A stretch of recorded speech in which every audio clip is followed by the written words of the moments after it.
Praise lord. వాక్యంలోకి వెళ్లే ముందు ప్రార్థించుకుందాం. స్తుతులకు ఆసీనుడైన దేవానికి స్తోత్రంలో నీకు వందనాలు నాయన. గడిచిన కాలం అంతా మమ్మల్ని కాచి కాపాడి సజీవ రెక్కల కింద ఉంచినందుకు నీకు లెక్కలేని స్తోత్రాలు నాయన. ప్రభా, వాక్యం వినిచుండగా ప్రభా మాకు మారు మనసు దయచేయమని అడుగుచున్నాం ప్రభా. వాక్యం విని వాక్యం ద్వారా అనుసరించే ధన్యతను దయచేయమని అడుగుచున్నాం ప్రభా. ప్రతి ఒక్కరిని దీవించమని అడుగుచున్నాం ప్రభా. ప్రతి ఒక్కరి కుటుంబంలో శాంతిని సమాధానం దయచేయమని అడుగుచున్నాను తండ్రి. ఆమేన్. మొదటి యోహాను 3:18 చూద్దామండి. చిన్నపిల్లలారా, మాటతోనూ నాలుకతోనూ కాక క్రియతోనూ సత్యముతోనూ ప్రేమింతుము. చిన్నపిల్లల్ని ఎలా ప్రేమిస్తామండి మనము? మాటతోనూ నాలుకతోనూ కాక క్రియలతో సత్యముతో ప్రేమిస్తాము. మన మాట జాగ్రత్తగా ఉండాలి. మన నాలుక మనము అదుపులో పెట్టుకోవాలి. మన క్రియలు కూడా చాలా జాగ్రత్త కలిగి ఉండాలి. ఇవన్నీ కూడా లేకపోతే మనం ఎంత ప్రార్థించినా కూడా వ్యర్థమే. మన నాలుకను మన క్రియలను మనము స్వాధీనంలో ఉంచుకోవాలి. ఇందువలన మనము సత్య సంబంధులమని ఎరుగుదుము.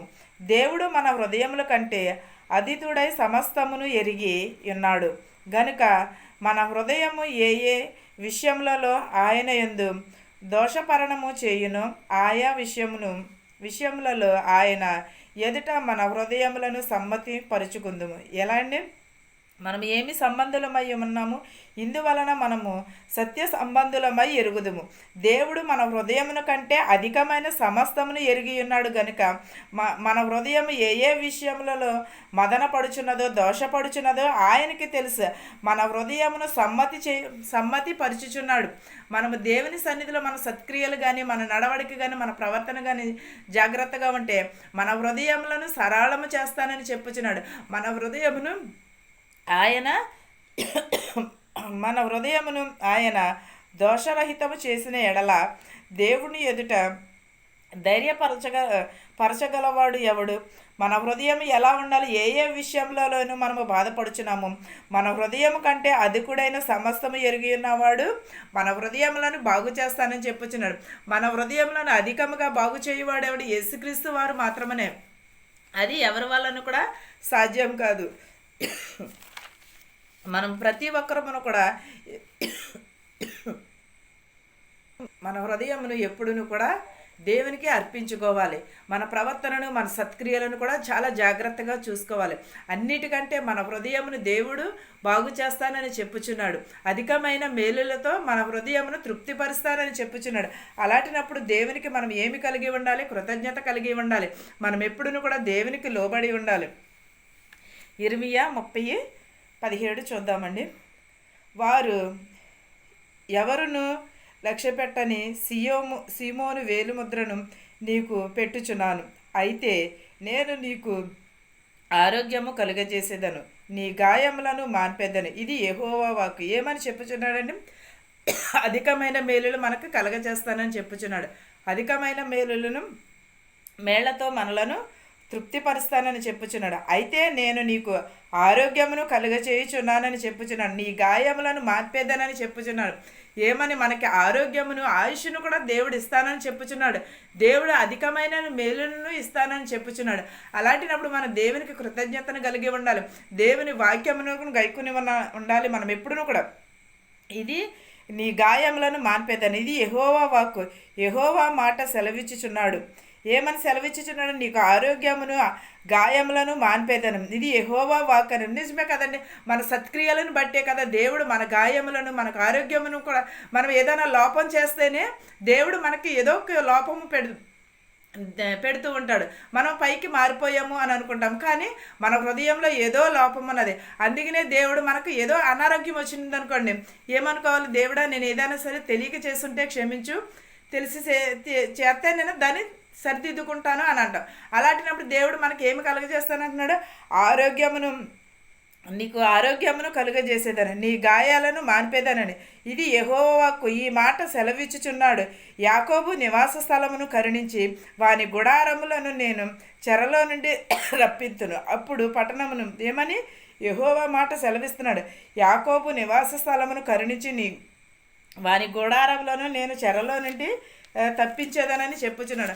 అలాగే దేవుడు యాకోబుకే కాదు మనకు కూడా కలగజేస్తానని చెప్పుచున్నాడు. దాని కొండ మీద కట్టబడిన నగరమును యథార్థ ప్రవక్తల నివాసుల అగుదురు. ఏంటదండి? కొండ మీద కట్టిన గుడారము పట్టణమును వలె చేస్తానని చెప్పుచున్నాడు.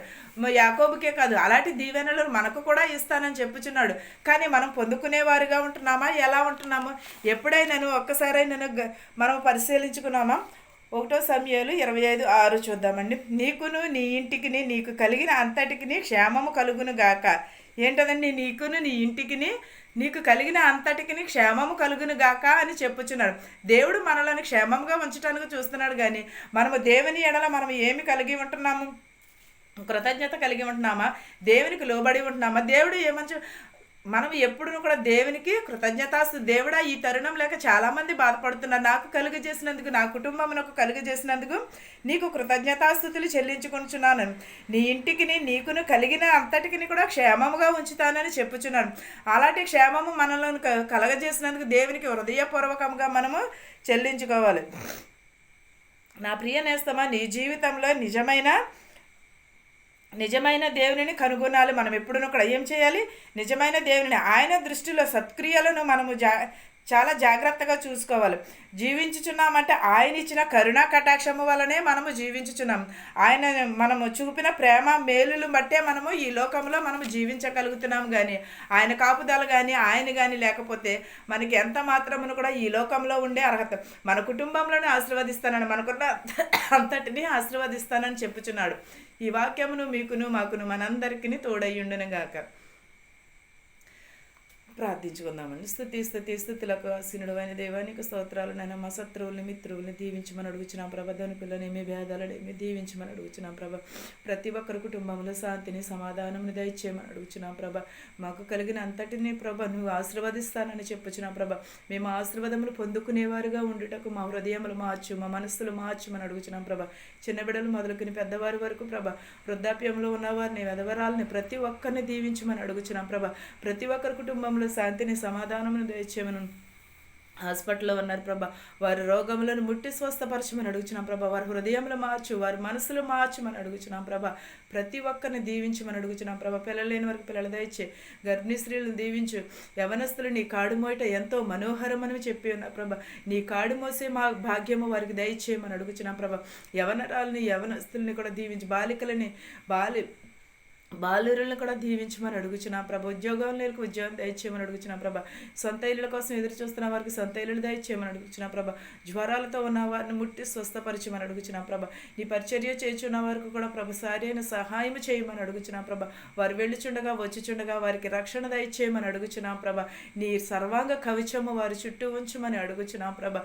ఎవరికైతే ప్రభా ఏ కుటుంబంలో అయితే శాంతిని సమాధానములు ఏదో ప్రభా, వారందరికీ శాంతి సమాధానములు దయచేయమని అడుగుచున్నాం ప్రభా. ప్రతి ఒక్కరిని దీవించి ఆశీర్వదించమని అడుగుచున్నాము నాయన ప్రభ. ప్రతి ఒక్కరి దేశాన్ని, మా సంఘాలని కూడా దీవించమని అడుగుచున్నాము నాయన ప్రభ. ప్రతి ఒక్కరి కుటుంబంలో శాంతిని సమాధానమును దయచేయమని అడుగుచున్నాం ప్రభ. ప్రయాణం చేయుచున్న వారు ప్రతి ఒక్కరిని వారి గృహాలకి సురక్షితంగా చేర్చమని అడుగుచున్నాను తండ్రి. ఆమేన్. పరలోకమందున మా తండ్రి, నీ నామము పరిశుద్ధపరచబడును గాక, నీ రాజ్యం వచ్చును గాక, నీ చిత్తము పరలోకమందు భూవేందు నెరవేరినట్లును మా అనుదినాహారము నేడు మాకు దయచేయము. మా రుణస్తులను మేము క్షమించిన ప్రకారము మా రుణములను క్షమించుము. శోధన నుండి కీడు నుండి తప్పించుము. రాజ్యమును శక్తియు మహిమయు నిరంతరము నీవై ఉన్నావు మా తండ్రి. ఆమేన్. ఆమేన్. అందరికీ వందనాలు.